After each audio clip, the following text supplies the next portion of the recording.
बताओ मुझे, उन लोगों की वजह से अपना खानदान तबाह करने दोगी? सोचो जरा। तो आप मुझसे क्या चाहती हैं माजदा साहिबा?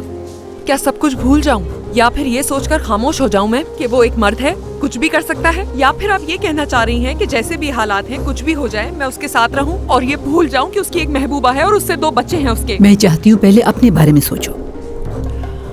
ऑपरेशन के बाद अगर आपने वादा पूरा नहीं किया तो आप अपना बेटा खो देंगी। कमाल साहब के बेटे को तो जिंदगी मिल जाएगी, लेकिन आप अपना बेटा खो देंगी।